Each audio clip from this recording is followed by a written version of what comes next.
नमस्कार मंडळी, मी प्रिया प्रीज किचनमध्ये तुमचं स्वागत आहे। तुम्हाला सगळ्यांना भोगीच्या हार्दिक शुभेच्छा। भोगीची भाजी म्हटलं की आदल्या दिवशीपासूनच तयारी चालू होते। सगळे निवडायचं, नीट करायचं आणि सेपरेट ठेवून द्यायचं आणि सकाळी उद्याच्याला गडबड होऊ नये म्हणून रात्रीच सगळं बऱ्यापैकी ना सगळ्यांच्या घरामध्ये साहित्य सेपरेट काढून ठेवलं जातं। पण बघा मी तसं काय केलेलं आहे, सगळं सेपरेट काढलेलं आहे। बघा इथं मसाले ठेवलेले आहेत, भाज्या पण व्यवस्थित ठेवलेल्या आहेत आणि थोडेसे आपले जे लागणार साहित्य आहे ते कोथिंबीर, कढीपत्ता, जे साहित्य लागते सगळं मी असं व्यवस्थित प्लेटमध्ये काढलेलं आहे, जेणेकरून काय मिस व्हायला नको मला। बघा सुरुवातीला मी दाखवते, इथे कढीपत्त्याची पानं आहेत, इथे बारीक चिरलेली कोथिंबीर आहे, इथे बघा 1 चमचा तीळ घेतलेला आहे, 1 चमचा धने घेतलेले आहेत, शहा जिरे अर्धा चमचा घेतलेला आहे, दालचिनीचा 1 तुकडा घेतलेला आहे, 4 मिरे, 4 लवंगा आणि 1 चमचा जिरं घेतलेला आहे। हा माझा खडा मसाला आहे यामध्ये यूज करण्यासाठी। आणि इथे बघा मी खोबरं घेतलेलं आहे, त्यासोबत शेंगदाणे घेतलेले आहेत। साधारण मोठा चमचा असतो तो 1 शेंगदाण्याचा घेतला आहे, खोबऱ्याचं घेतलेलं आहे, लसणाच्या 9-10 पाकळ्या आहेत मोठ्या, 1 तमालपत्र घेतलेलं आहे आणि अगदी छोटासा आल्याचा तुकडा आहे, तो पण खूप छान असा बारीक चिरून घेतलेला आहे। आणि ते भाज्यामध्ये बघा मी काय केलेलं आहे, जर तुमच्याजवळ पातीचा कांदा असेल तर तो वापरा, त्याने भाजी खूप छान होते। इथे बघा बारीक चिरलेला कांदा आहे आणि तो 1 घेतलेला आहे, अर्धा टोमॅटो घेतलेला आहे, हा घेवडे शेंग आहे, आमच्याकडे दिल्ली घेवडा असं म्हणतात। त्यानंतर मी इथे घेतलेला आहे चाकवत घेतलेला आहे, तो साधारण 1 मोठा चमचा घेतलेला आहे। इथे गाजर घेतलेला आहे, इथे पसरा घेवडा म्हणजे पठारी घेवडा असा घेतलेला आहे, तो चपटा असतो। इथे बघा मी परत 1 मोठा चमचा हरभरे घेतलेले आहेत आणि 1 मोठा चमचा मी तो पावटा घेतलेला आहे। इथं फ्रेंच बीन्स आहेत, हिरवा वाटाणा थोडासा घेतलेला आहे आणि हे मेथी आहे थोडी सुकलेली आहे, ताजी जर भेटली तरी चालेल। मेथीचे 4-5 देठ छान असे बारीक चिरून घ्यायचे आपल्याला इथे व्यवस्थित असे। अशा पद्धतीने इथे भाज्या ठेवलेल्या आहेत आणि तुम्ही यामध्ये बटाटा, फ्लावर तुमच्या आवडीने यूज करू शकता। आणि इथे मी 1 मोठं वांग घेतलेलं आहे, छान अशा त्याच्या पाकळ्या कट केलेल्या आहेत। मी बटाटा आणि फ्लावर स्किप केलेलं आहे, मी यामध्ये भाज्यामध्ये घालत नाही मोस्टली। असं घेतलेलं आहे, एक छोटं घ्यायचं हे आमचं कारण आहे की जास्त लोक खाणार नाही, दोघांसाठीच आहे, पण ते पुरेल एवढं करायचं जास्त। आमची आजी म्हणायची की भोगीची भाजी आहे ती दुसऱ्या दिवशी बघायची नसते, म्हणून मग संक्रांती दिवशी बघायची नसते, म्हणून मी थोडीच केलेली आहे। जर आपल्याला पाहिजे असेल तर आपण 3ऱ्या-4थ्या दिवशी केली तरी चालेल। इथं बघा मी खडा मसाला जो प्लेटमध्ये ठेवला होता तो आहे, असा थोडासा पॅन गरम करून दिलेला आहे आणि त्यामध्ये मी टाकलेलं आहे। ते छान असं कमी गॅसवर भाजून घ्यायचं आहे, कमी गॅसवर भाजल्यामुळे एकतर जास्त फास्टमध्ये करपणार नाही आहे आणि व्यवस्थित भाजले जातील। आणि भाजलेले कसं ओळखायचं, जेव्हा आपले तीळ जिरे आहे ते असे तुडतुड वाजायला लागतात किंवा असे उडायला लागतात, तेव्हा समजून जायचं की आपले छान असा मसाला भाजलेला आहे। सोबत 1 मी तमालपत्र टाकलेलं आहे आणि खोबरं जे होतं ते पण टाकलेलं आहे, कारण खोबरं पण आपल्याला जास्त भाजायचं नाही आहे, म्हणून थोडंसं हळूवारपणे भाजलं जाईल असं याची काळजी घ्यायची आहे। बघा कमी गॅस असल्यामुळे जास्त करपायची पण भीती नाही आहे, ते हळूवारपणे आपलं व्यवस्थित काम होऊन जाईल। ह्याला साधारण 2 ते 3 मिनिटं लागतील। हे 2 ते 3 मिनिटामध्ये छान असं भाजलं जाईल, छान असा एक वास आला की समजून जायचं आपलं भाजलेलं आहे। इथे खडा मसाल्यामध्ये छान असा भाजलेला आहे, तो मी सेपरेट एका प्लेटमध्ये काढून ठेवलेला आहे। त्यानंतर शेंगदाणे टाकलेले आहे, शेंगदाणे पण थोडेच घेतलेले आहे, साधारण 1 चमचा आहे ते, आणि ते पण कमी गॅसवर छान असे भाजून घ्यायचे। शेंगदाणे फुटून द्यायचे आहेत, फुटल्यानंतर त्याची एक टेस्ट वेगळीच येते आणि शेंगदाणे जरा भाजायला वेळ लागतो। इथे बघा शेंगदाणे पण आपले भाजून झालेले आहेत। आता राहिले ते लसूण आणि अद्रक आहे, म्हणजे आपलं आलं आहे, ते पण आपण कमी गॅसवरच भाजून घ्यायचं आहे। इथं तेलाचा वापर मी कुठेही केलेला नाही, हे सगळ्यात मोठी टिप आहे इथे। आणि बघा कमी गॅसवर व्यवस्थित भाजून घ्यायचं आहे। जर तुमच्याजवळ चूल वगैरे जर असेल तुम्ही चुलीवर जर भाजलं तरी चालेल। बघा इथे सगळं मी छान असं पहिल्यांदा खडा मसाला मी बारीक केलेला आहे, त्यानंतर मी शेंगदाणा आणि आलं आणि लसूण असं एकत्र करून बारीक केलेला आहे, तो मसाला तयार करून ठेवलेला आहे। इथे बघा मी कढई घेतलेली आहे, कढईमध्ये भाजीमध्ये फ्रेंच बीन्स आहेत, नंतर पावटे शेंगा, हिरवे वाटाणे, हरभरे असं एकत्र करून घेतलेलं आहे, जेणेकरून एका टायमाला एकाच वेळी भाजायचं आहे। त्यानंतर दोन्ही प्रकारचे घेवडे आहेत, बघा इथे चपटा घेवडा टाकलेला आहे, त्यानंतर हा दिल्ली घेवडा टाकलेला आहे यामध्ये। त्यानंतर आपण काय करायचं, वरून थोडंसं तेलाची धार सोडायची आहे आणि छान असं हे भाजून घ्यायचं आहे। आपले जिन्नस सर्व एकत्र जिन्नस करून छान असं भाजून घ्यायचं आहे। बघा सगळं हिरवं आहे यामध्ये। काय लोक काय करतात, प्रत्येक गोष्ट सेपरेट भाजून घेतली जाते आणि माझं कसं आहे, साधारण 1 चमचा पावटा सगळे 1 चमचा असल्यामुळे मी सेपरेट भाजत बसले नाही आहे, सगळं एकत्र करून कमी गॅसवर छान असं जरा वेळ लागला भाजायला, पण व्यवस्थित असं छान असं भाजून घेतलेलं आहे। बघा छान असं वास आला की समजून जायचं की आपलं भाजलेलं आहे। बघा इथे आणि छान असं आपलं जिन्नस भाजल्यानंतर मी सेपरेट एका प्लेटमध्ये काढणार आहे। तुम्ही अशी प्लेट यूज करा की जी तुम्ही या भांड्यावर परत झाकणार आहे। सेम मी तसंच केलेली 1 प्लेट घेतली होती, ती ह्याच्यावर झाकायची मापाची आहे ती। त्यानंतर कढईमध्ये पुन्हा मी तेल घातलेलं आहे. यावेळेस तेल जरा जास्त घातलेलं आहे कारण डायरेक्ट आपल्याला फोडणीच द्यायची आहे भाजीला इथे. त्यानंतर बारीक चिरलेला हा कांदा आहे, छोट्या आकाराचाच कांदा घ्यायचा आहे, मोठ्या आकाराचा कांदा यूज करू नका, नाहीतर भाजी थोडीशी पानसट अशी होऊन जाईल. आणि छान असा कांदा. त्यानंतर आपण थोडीशी कढीपत्त्याची पानं टाकलेली आहेत, त्यामध्ये माझी सुकलेली पानं आहेत पण ठीक आहे चालतंय.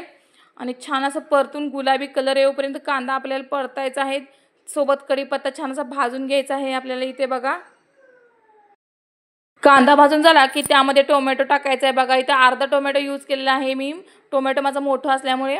आणि अर्धा टोमॅटो घेतल्यानंतर ते पण छान असं भाजून घ्यायचं. टोमॅटोचं पाणी सुटलं की समजून घ्यायचं टोमॅटो छान असं भाजलेला आहे.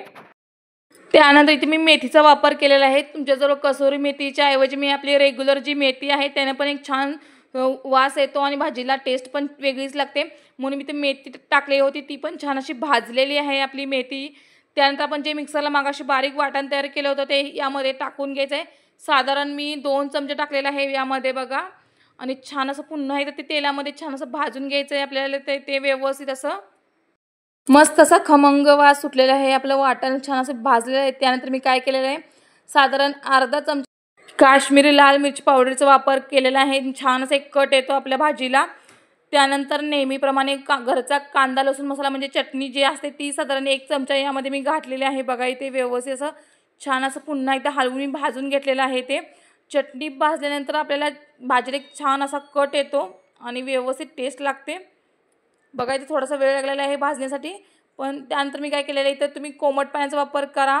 कोमट पाण्यामध्ये लवकर उकळी पण येते आणि एक कट पण खूप छान येतो भाजीला, म्हणून नेहमी कोमट पाणीच वापरते मी नेहमीप्रमाणे. आणि बघा इथे थोडंसं भाजी अशी रुटरुटून व्हायला आहे आणि आपली ग्रेव्ही बऱ्यापैकी तयार झालेली आहे. आणि आपण भाजीमध्ये लक्षात ठेवायचं, वांग, गाजर आणि चाकवत जर घातला असेल, बटाटा आणि फ्लावर या भाज्या मी कधीच भाजत नाही. आणि फ्लावर आहे ते बॉईल करून घेतल्यामुळे तो पण थोडा कच्चा शिजलेला असतोच.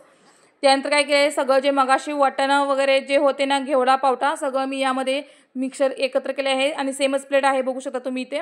आणि भाज्या सगळ्या एकत्र करून घ्यायच्या आहेत. त्यानंतर मी इथे गाजर टाकलेला आहे, त्यानंतर चाकवत टाकलेला आहे, त्यानंतर आपलं राहिलेलं ते म्हणजे वांग. ते वांग सगळ्यात शेवटी टाकायचं आहे, लगेच टाकायची घाई करायची नाही इथे, कारण का वांग एकदा जर तेलात गेलं की लवकर चांगलं शिजत नसते, त्यामुळे ते वांग खूप मागच ठेवलेलं आहे ती मी. आणि सगळ्या भाज्या मी इथे एकजीव आणि एकत्र करून घेतलेल्या आहेत बघा इथे व्यवस्थित. थोडासा गॅस कमी केलेला आहे आणि कमी गॅसवर मी मिक्स करून एक उकळी काढून घेतली आहे. त्यानंतर परत मी उकळायला पाण्याचा वापर इथे केलेला आहे. आणि जेवढ्या भाजीला आपल्याला आमटी बनवायची आहे, कोण सुकी बनवतं, कोण जास्त घट्ट असते, मी भरपूर पाणी ओतलेलं आहे. मला थोडंसं पातळ आमटी खूप आवडते भाकरीसोबत चुरून खायला. आणि मस्त असं पाणी टाकलेलं आहे. एक छान अशी उकळी काढून घ्यायची मोठी आपल्याला इथे बघा. इथे हळूहळूपणे उकळी आलेली आहे. आणि उकळी आल्यानंतर तुम्ही वांग्याच्या फोडी टाकल्या तरी चालतील आणि शक्यतो उकळी आल्यानंतरच टाकायचे आहेत, पण मला थोडी गडबड असल्यामुळे मी तेवढा वेळ वाट नाही बघितली. पण बघा लगेच वांगी टाकल्यानंतर लगेच माझी उकळी आलेली आहे ती मोठी. आणि मस्त असं व्यवस्थित अशी वांगी टाकून घेतलेली आहेत यामध्ये आपण. साधारण 5 मिनिटांनंतर बघा माझी भाजी तयार झालेली आहे, पूर्णपणे शिजलेली आहे व्यवस्थित. वांग वगैरे सगळे जिन्नस मी चेक केलेले आहेत. आणि वरून मस्त अशी भरपूर अशी कोथिंबीर मी यामध्ये घातलेली आहे बारीक चिरलेली. आणि मस्त अशी आमटी फोगीची तयार झालेली आहे बघा. रस्सा किती छान दिसतोय. आता मी संक्रांतीत मांडणार आहे, त्यासाठी मी तयारी करून घेतली होती बघा. इथे गाजर ठेवले आहेत, गाजर गावाकडून आले, ते खूप दिवस झाले ते सुकलेले आहेत थोडेफार. आणि त्यानंतर इथे ऊस ठेवलेले आहेत बघा. इथं मी बेंड भाज्या, बत्तास आणि तिळगुळ आहेत ते एकत्र पॅकेट होतं. 5 वौशाच्या पुड्या आहेत, खाऊची पानं घेतलेली आहेत वौसा ठेवण्यासाठी. त्यानंतर इथे अगरबत्ती आहे, कापूर आहे, हळदी कुंकू आहे, गुलाल आहे, असं ठेवलेलं आहे इथं. त्यानंतर बघा इथे म्हणजे संक्रांती आहेत, संक्रांती म्हणजेच इथे सुगड आहेत, म्हणजे इथे पोळकी आहेत आपली, त्यामध्ये तिळगुळ ठेवलेला आहे तिथे मी. आणि बघा इथे मी थोडासा फुटाणे तिळगुळ आणि गुळाचे थोडेसे वडे आहेत त्यामध्ये. त्यानंतर बघा इथे मी थोडंसं भाजीपाला फुलं घेतलेले आहेत. इथे रेडीमेड रांगोळी आहे यूज करण्यासाठी. मी ते एक मोठा नवीन टॉवेल घेतलेला आहे, हिरवा पीस घेतलेला आहे. त्यानंतर बघा इथे सगळं साहित्य ठेवलेलं आहे. इथे ऊसाचे गरे काढलेले आहेत, गाजराचे तुकडे आहेत, बोरं आहेत, आपली भुईमुगाची शेंगा आहे तिथे, पावट्याच्या शेंगा आहे तिथे, हरभरा आहे आणि छोटे आकाराची वांगी पण ठेवलेले आहेत तिथे. तुम्ही वांग्याचे काप केले तरी चालतील, मी असेच ठेवलेले आहेत वांगी. आणि इथे बघा 2 समई घेतलेले आहेत, 2-2 वाती घातलेल्या आहेत. आणि 5वी वात म्हणजे छोटीशी आरती आहे, असे मी 5 वाती तयार केलेल्या आहेत तिथे. आणि असं मी साहित्य गोळा करून ठेवलेलं आहे बघा इथे व्यवस्थित असं साहित्य ठेवलेलं आहे। तीळ विसरलं होतं, तीळ पण त्यामध्ये आणून ठेवलेलं आहे आणि मी इथे सुरुवात करत आहे पूजा करायला। इथे टॉवेल असं मोठं हातरलेलं आहे जेणेकरून आपले पीस आहे ते घसरू नये आपल्या टेबलवरून। त्यानंतर मी हिरवं पीस त्यावर हातरलेलं आहे व्यवस्थित असे। एक ववसा म्हणजे आमच्याकडे 5 असतो, म्हणजे प्रत्येक गोष्ट 5-5 घ्यायची आहे इथे आपल्याला। मी इथे लांब लांब असं ऊस आहेत 5 ठिकाणी असे उभे मांडलेले आहेत बघा इथे। आमच्याकडे अशी पद्धत आहे सुगड मांडायची, म्हणजे आपल्याकडे आम्ही संक्रांती मोस्टली म्हणतो, पण प्रत्येक भागात वेगवेगळे नाव आहे इथे। आता मी संक्रांती मांडत आहे व्यवस्थित असे। आता इथे विड्याची पानं घेतलेली आहेत, 2-2 विड्याची पानं घेतलेली आहेत आणि इथे प्रत्येक ऊसासमोर असे विड्या आहेत ते मी ठेवत आहे, बघू शकता इथे। अशा पद्धतीने याची मांडणी केलेली आहे। त्यानंतर आपण यामध्ये ववसाच्या पुड्या ज्या आहेत ना त्या मी फोडलेल्या आहेत बघा। तो ववसा आहे पानावर मी ठेवत आहे। यामध्ये खारीक आहे, खोबरं आहे, आपलं हळकुंड आहे, सुपारी आहे आणि त्यानंतर आपल्या बदामाचा एक बदाम पण आहे। असे पद्धतीने इथं विड्या 5-5 ह्याचे मी पुड्या आणल्या होत्या, त्या सगळ्या पुड्या मी फोडून प्रत्येक पानावर व्यवस्थित असे ठेवत आहे, जुळवून ठेवायचे आहेत। इकडे इकडे नाही तर पोहून जातील आपल्या, व्यवस्थित असे ठेवून घेतलेले आहेत बघा। आणि अशा रीतीने मी विडे तयार केलेले आहेत इथे। प्रत्येकाच्या घरामध्ये लवंगा आणि वेलदोडे असतात, ते पण यामध्ये मी विड्यामध्ये टाकत आहे। 5 लवंगा घेतलेले, प्रत्येक विड्यावर मी एक एक लवंग ठेवत आहे आणि त्याच पद्धतीने मी 5 वेलदोडे घेतलेले आहेत, ते पण मी एक एक ठेवत आहे। अशा पद्धतीने मी 7 ह्याचा विड्या व्यवस्थित तयार केलेला आहे बघा इथे। आणि अशा पद्धतीने आपले विडे मांडून झालेत। त्यानंतर आपण त्यावर थोडेसे तिळगुळ जे आहेत ना ते तिळगुळ थोडेसे व्यवस्थित ठेवायचे आहेत किंवा टाकायचे आहेत थोडे थोडे। आणि अशा रीतीने आपले तिळगुळ ही ठेवून झालेले आहेत। त्यानंतर मी गाजर आहेत देठासोबत आहेत ते मांडून घ्यायचं आहे। मार्केटमध्ये गाजर भेटत पण त्याला देठ नसतो, म्हणून मी गावाकडून आणली होती आणि ती तशीच फ्रीजला ठेवली होती, ती बऱ्यापैकी टिकलेले आहेत। आणि इथे बघा ही संक्रांती आहे, त्यामध्ये थोडेसे तीळ घातलेले आहेत मी, सुरुवात तिळापासून केलेली आहे। अशा 5 संक्रांती ठेवलेल्या आहेत, तीळ ठेवलेले आहेत आणि ते वरती माझ्या विड्यावर तीळ घालायचे विसरले होते, त्यानंतर मी त्याच्यामध्ये तीळ घालून घेतलेले आहेत। त्यानंतर मी बोरं घेतलेले आहेत, बोरं पण मांडून घेत आहे व विड्याचं काम पूर्ण करत आहे। जे राहिले आहे ते ठेवत आहे ते बोरे पण छान अशी मी मांडून घेतलेले आहे तिथे। अशा पद्धतीने माझं मांडून झालेलं आहे इथे। त्यानंतर मी परत संक्रांतीकडे वळलेले आहे। संक्रांतीमध्ये परत काय केलेलं आहे, ऊसाचे घर आहेत, ते ऊसाचे घर यामध्ये प्रत्येकी एक ऊसाचं घर, प्रत्येकी एक पावट्याची घेवड्या शेंग तुमच्याजवळ जे असेल ते टाकायचं आहे। यामध्ये मी गाजर पण घातले, छोटी छोटी गाजर होती ती यामध्ये मी घातलेली आहेत बघा इथे। आमच्याकडे ससलं गाजर वापरतात, त्यामुळे मी विकतचं गाजर आणलं नाही आहे। आणि त्यानंतर मी ते शेंगा टाकून घेतलेले आहेत। आपले जे हरभरा आहेत ते यामध्ये मी टाकत आहे बघा। त्यानंतर पावट्याची शेंग आहे ते यामध्ये टाकलेलं आहे आणि अशा पद्धतीने आपली इथं संक्रांत पूर्णपणे अशी भरून झालेली आहे। आणि आपल्याकडे जर आंबट बोरं असतील ते यामध्ये वापर करायचा आहे। आमच्याकडे आंबट बोरं यामध्ये ठेवली जातात आणि त्यामध्ये मी तिळगुळ ठेवलेला आहे। नंतर यामध्ये बघा थोडंसं तिळगुळ टाकून घेतलेलं आहे। अशा पद्धतीने मी संक्रांती भरून ठेवलेले आहेत। आपल्याजवळ जो भाजीपाला आहे तो यामध्ये ठेवायचा आहे। आणि बघा हे ओटीमध्ये घालण्यासाठी मी साहित्य साईडला बाजूला ठेवलेलं आहे, इथे बघू शकता इथे। आणि ही भरलेली संक्रांत आहे ती बरोबर अशी मधोमध ठेवून घेतलेली आहे, व्यवस्थित अशी ठेवून घ्यायची आहे तिथे बघा। असे 5 संक्रांती व्यवस्थित अशा मी मांडलेल्या आहेत बघा इथे। आमच्याकडे अशी पद्धत आहे संक्रांती मांडायची आणि त्याला संक्रांतीच म्हणतो आम्ही इथं। आणि बघा इथे व्यवस्थित आपलं मांडून झालेलं आहे। आणि बायकांना ओटीमध्ये घालण्यासाठी हे सगळा जिन्नस आहे तो एकजीव केलेला आहे, मी एकत्र करून घेत ठेवलेला आहे। हे बायकांना ओटीमध्ये आमच्या इकडे घालतात आलेला हळदी कुंकवाला। त्यानंतर फुलं आहेत, फुलं मी वाहिलेले आहेत इथे संक्रांतीला आपल्या इथे व्यवस्थित 5 फुलं मी ठेवलेली आहेत बघू शकता इथे। आणि अशा पद्धतीने आपला विडाही मांडून झालेला आहे, संक्रांती पण मांडून झालेल्या आहेत। आणि इथे बघा इथं माझी फुलांची रांगोळी मी घरीच तयार केलेली आहे। खाली एक पान घेतलं होतं, जो कागद आहे जाड त्याचा तो घेतलेला आहे। त्यानंतर मी तर छान अशी फुलं आणि मोठे फूल तयार करून ठेवलेलं आहे। ही माझी रेडीमेड रांगोळी मी घरच्या घरी तयार केलेली आहे। आणि असं आपल्याजवळ वेळ नसेल की रांगोळी काढायला तर तेव्हा ही तुम्ही वापरली तरी चालेल। अगदी 1 मिनिटामध्ये रांगोळी तयार होते। माझी रांगोळी थोडीशी निघून गेलेली आहे, कारण मी खूप त्याचा वापर केलेला आहे। आणि मध्ये एक छान असं फूल ठेवून घेतलेलं आहे बघा मी इथे। आणि अशा पद्धतीने माझी रांगोळी तयार झालेली आहे। मी साईडला फुलं ठेवून घेत आहे बघा।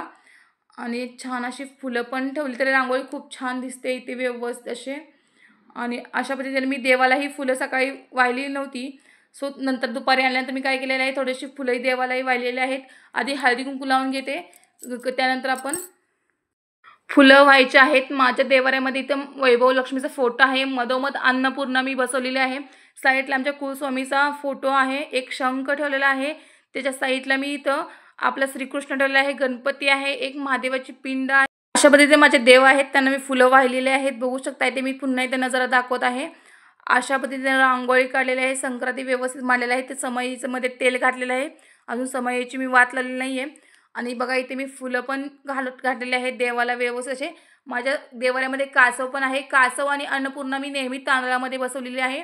आणि 1 रुपया आणि लाल सुपारी ही नेहमी आपल्या देवाऱ्यामध्ये ठेवायची, तिला रोजच्या रोज तुम्ही हळदी कुंकू व्हायचं आहे, ते खूप शुभ असतं। आणि बघा मी अशा पद्धतीने फुलं लावून घेतलेले आहेत देवाला ते। आणि त्यानंतर मी समई लावत आहे, समईमध्ये तेल ठेवलेलं आहे। आणि खूपदा कसं होतं माझ्या समई अशा आहेत की त्यातून तेल आहे ते खाली येतं, मग त्यासाठी मी तिथं प्लेटा ठेवलेल्या आहेत आणि प्लेटावर थोडीशी फुलं ठेवून त्यांची पूजा केलेली आहे। समईची पूजा पण करायची असते, नेहमी लक्षात ठेवायचं की जेव्हा जेव्हा आपण समई लावतो त्याच्या आधी त्याची पूजा करून घ्यायची, तिला अगदी हळदी कुंकू आणि फुलं वाहून अशी पूजा करायची आहे बघा इथे। आणि मस्त अशा आपल्या समई पण तयार झालेल्या आहेत। मी नेहमीच काय करते, 2-2 समईच्या वाती आणि एक आरत्याचे 5 म्हणून मी एकत्र लावते बघा। मी इथं मधून फुल काढलेल्या रांगोळीमध्ये मस्त अशी आपली आरती ठेवलेली आहे इथे, ती पण दिसायला खूप छान रांगोळी दिसते। आणि देवाऱ्यामध्ये मी माझे बल्ब आहेत ना, ते बल्ब ठेवलेले आहेत खाली। मी समई आरती खाली लावल्यामुळे वरती काही नाही, मोकळं ठेवण्यापेक्षा मी काय केलेलं आहे, तिथे चार्जिंगचे जे बल्ब आहेत ना ते ठेवलेले आहे, दिवे, चार्जिंगचे दिवे पण त्याला म्हणू शकता इथे तुम्ही। आणि त्यानंतर मी अशा अगरबत्ती छान अशा लावलेल्या आहेत, 5 अगरबत्ती लावून ठेवलेल्या आहेत बघा। आणि देवापाशी पण 2 अगरबत्ती लावून ते सापडत नाही म्हणून मी पटकन जे सापडेल त्याला मी ठेवलेलं आहे। केळ सापडले, केळामध्ये लावून ठेवलेले आहेत। अशा पद्धतीने माझी देवपूजा पण करून घेतलेली आहे आणि समई पण थोड्याशा फुलांनी सजवण्याचा प्रयत्न केलेला आहे इथे मी। बघा रांगोळी पण खूप छान दिसते आपली, अशी पण रांगोळी खूप छान दिसते, मध्ये मस्त अशी आरती ठेवलेली आहे, कडेने आपली फुलं ठेवलेली आहेत। आणि बघा इथे ताट ठेवलेलं आहे, उद्या सकाळच्याला मला जर काही गडबड होऊ नये म्हणून मी ऑलरेडी सगळं ठेवलेलं आहे। इथे वटीचं साहित्य आहे त्यांना वाटण्यासाठी आलेलं, ते तिळगुळ वगैरे जे आहे ते ठेवलेलं आहे इथे बघा। आणि अशी मस्त अशी तयारी केलेली आहे। आणि कसं दिसतंय कमेंट करून नक्की सांगा, आणि तुमच्याकडे तुम्ही संक्रांती कशा पुजता ते पण मला कमेंट करून नक्की सांगा। आणि तुम्ही धूप आणि कापूर जर ओवाळला तरी चालेल। इथे मस्त अशी माझी पूजा झालेली आहे, मी तुम्हाला परत दाखवते, अगदी मनमोहक करणारे आहे आणि वास पण खूप छान येत आहे अगरबत्तीचा। लक्षात नेहमी ठेवायचं, अगरबत्तीचा वास छान आला तर आपलं घर छान असं झगमगतं। त्यानंतर मी आता परत भाकरीकडे वळलेली आहे, मला भाकरी करून घ्यायची। सकाळी मी भाजी गॅसवर तयार ठेवली होती, भाजी तयार करून घेतली, त्यानंतर मी लगेच पूजा केली आणि आता भाकरीकडे घेतले आहे। त्यामध्ये बाजरीचे पीठ घेतलेलं आहे, त्यामध्ये थोडीशी हळद आणि चवीप्रमाणे मीठ टाकून मी पाणी घालून असं मळून घेणार आहे भाकरीचं पीठ।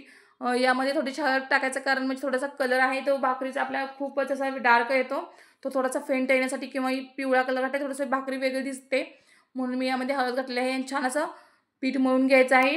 बाजरीची भाकरी करताना नेहमी लक्षात ठेवायचं की पीठ हे घट्टच मळायचं आहे, पातळ जर पीठ मळलं तर तुमची भाकरी येणार पण नाही आहे आणि त्याचं ते वेगळंच होऊन जातं आहे, म्हणून मी घट्ट पीठ असतं ते खूप मर्दायला वेळ लागतो बघा इथे। आणि चांगलं मर्दून घेतलं तरच भाकरी छान येते बाजरीची आपली, नेहमी लक्षात ठेवायची ते।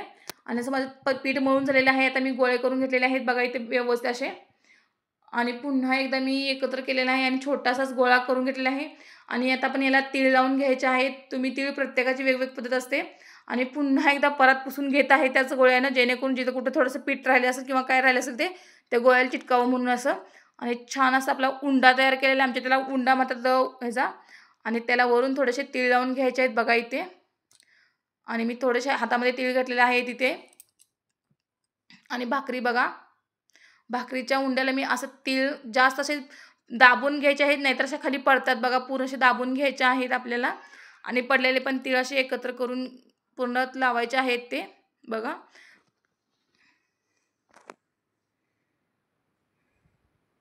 अशा पद्धतीने बाजरीच्या भाकरीचा उंडा माझा तयार झालेला आहे बघा इथे। थोडेसे पीठ घेतलेलं आहे भाकरीचा पहिला, आणि तुम्हाला मी एक भाकरी थापून दाखवते इथे बघा। हलक्या हाताने गोल आकार येण्यासाठी एक बोट आपल्याला करंगळीत थोडीशी बाहेर काढायची, जेणेकरून आपला भाकरीला आकार गोल येईल। आणि एक हाताने थापून घ्यायचं आहे बघा इथे। नेहमीप्रमाणे थोडंसं भाकरी मीडियम साईजची झाली की आपण दोन्ही हाताने तिला थापटून घ्यायचं आहे, किंवा एका जरी हाताने थापडलं तरी चालेल बघा इथे। आणि जिथे जिथे आपल्याला वाटतं की जाड आहे भाकरी, आपण थापून थापून तिला अशी पातळ करायची, सगळ्या बाजूने सारखी करायची आहे बघा इथे।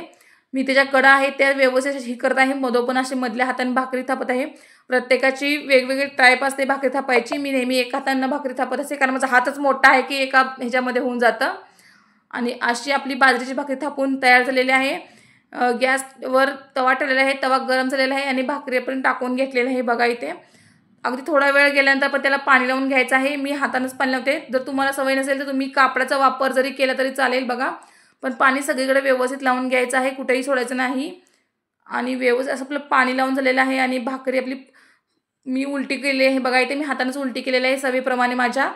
आणि छान अशी आपली भाकरी वरून दिसते. तीळ बघा प्रत्येक बाजूला व्यवस्थित तसे तीळ गेलेले आहेत. म्हणून तीळ लावताना लक्षात ठेवायचं की तीळ व्यवस्थित असे लावले जातील याची काळजी घ्यायची आहे आपल्याला. आणि भाकरी पण खूप छान बऱ्यापैकी भाजलेली आहे. अजून थोडी भाजायची गरज आहे हिला. डायरेक्ट गॅसवर छान असे टुम्म फुगलेले आहे बघा. बाजरीची भाकरी आपली इथे बघू शकता इथे व्यवस्थित अशी. आणि मागच्या साईडनं चांगली भाजल्यामुळेच भाकरी आपली छान अशी फुगते बघा. थोडीशी फुगलेली आहे तर पूर्णपणे अशी पुरी सगळी टुम्म फुगलेले आहे. अशा पद्धतीने आपली बाजरीची भाकरी पण तयार झालेली आहे. आणि मी नैवेद्य दाखवत आहे बघा. इथे बाजरीची भाकरी, थोडासा भात घातलेला आहे आणि आपली भाजी असं नेहमीप्रमाणे थोडंसं पाण्याचं ओवाळून आपलं आपण संक्रांतीला नैवेद्य दाखवून घेतलेला आहे इथे बघा. आजचा ब्लॉग कसा वाटला कमेंट करून नक्की सांगा.